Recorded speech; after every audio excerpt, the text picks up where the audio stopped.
I'll talk loud to some of their coaches, I will. A couple of them, they like to chirp.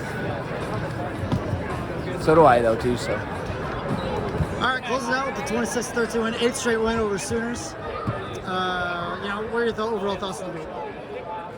I wasn't one of our better performances, I didn't think, overall. We certainly had chances to win, some of those other matches. Simmons, I'm not going to be upset at a guy, attacking and trying to build your lead. Sometimes you get beaten in position. I struggling a little bit with some of the inconsistencies in some of the calls, which that's just, and I'm not saying why he lost the match. I'm just saying I'm struggling from a coaching aspect. I'm not sure sometimes what's a takedown, when it's not a takedown, because it was very inconsistent. And I'm trying to figure some of those things out myself, and then you're like kind of wrecking your brain and almost punch yourself like, what is it a takedown, is it not a takedown? But those are ones you got to just, you got to take by the throat and win in Happel, just. He did direction change one time really good and finished. That guy's really good in that seatbelt, and you know that. Just got to continue to make adjustments. 74. That one's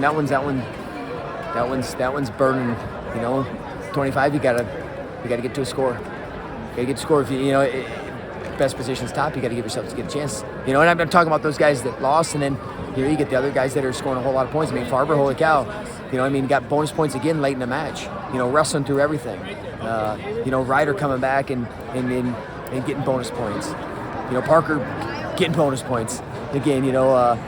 Volker putting up a lot of points. Jack, good response on his part too. So we put a lot of points up too in those matches. I think we should have just, to me, the ones that maybe they're favored. Those are the ones that we want to win, and we want to win all of them. But I don't know. I would say it was not as sharp as we've been. And everyone would be like, well, you should, let down. You should have a letdown. Like, if you're going to be a great team, you don't have letdowns. You talked about trying to find some of those answers about what is a takedown, what's not a takedown. You spent a lot of time over there with the Big 12 head of officials. Did you find any answers at all, or? No. They're trying to coach guys, and I'm not saying officiating is hard. Believe me, I wouldn't want to officiate. Consistency is all we ask, because I like I said, I want to be able to define it for our athletes, and maybe control's hard to define too. And I know they're trying to get coached, and he's trying to coach those guys, and they got to be receptive to coaching. And I know it's hard in the moment, and I know the atmosphere when people are on top of you. You can see guys get flustered, and they're human too, and I get that, but you make a mistake. The one position, he's like, I missed that one. It's like, I appreciate you telling you missed that one, but it doesn't really help me right now. And we get it, but I try to coach him and not just badger him. I'm trying to give him constructive criticism back, and hopefully they take it. And we all want it to be better. I imagine there's official, and you keep hearing there's official shortages and everything, because they're sick of getting just bullied and berated all the time, and it's a hard job. But we have to have consistency in it. And it's not even consistent from ref to ref.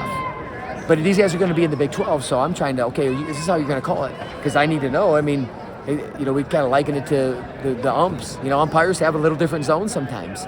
And if we know that, then I think it can help us a little bit just from at least telling a guy, hey, he's going to call a quick takedown here. And I don't know any other way to do it other than that. But, we just got to make things clearer. Then, we're not having a battle. We just whoop ass and score 20 points and wait, and then there's no controversy at all. The one guy I think you didn't talk about there in the open was at 149 with Real Vito. Yeah. We'll see, that a lot of blood time, a lot of waiting. He's getting that crowd fired up. His smile is doing his thing. Yeah. That final takedown, just take us through, what he did there. Well, he's a gritty SOB. He wrestled to the last tick. And they wrestled before, and they had a scrap a couple years ago. And I know he was looking forward to getting out and back. And they got into a great scramble there, and that guy's very scrambly. And he's really good in those positions. But Budo found a way. He pushed the pace the whole time, and I think we consistently push pace. But pushing pace and scoring and winning are different things. They're going to wrestle tactically. You're going to wrestle on the edge. We got to find ways to beat that. We can get frustrated about it, or we can find a way to beat it. And he found a way to beat it. So good on Budo. So I just want to say, behind you this whole time, your national champion's been signing autographs, taking photos with Well, hell yeah. the small wrestling club. Well, I mean, and I've said it, and I've consistently said, I mean, he's.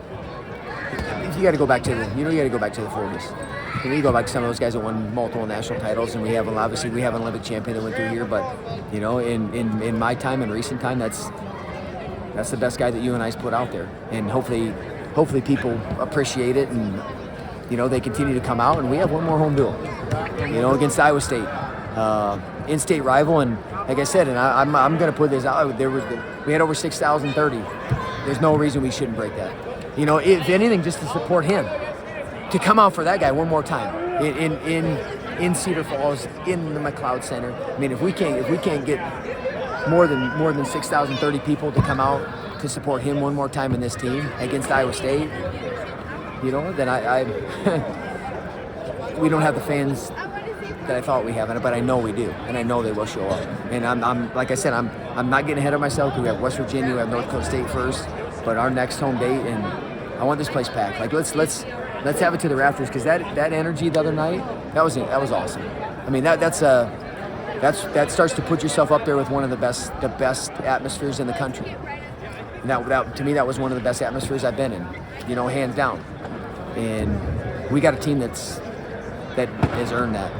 And hopefully everyone shows up on the 16th, and they freaking can't wait, and they're loud and rowdy. And I don't promote drinking on Sunday, but you know what? I mean, just let's get loud and rowdy. But proud of our team, man. We're doing well. We have a great team. We just wasn't our best performance tonight. Thanks, sir. Yep.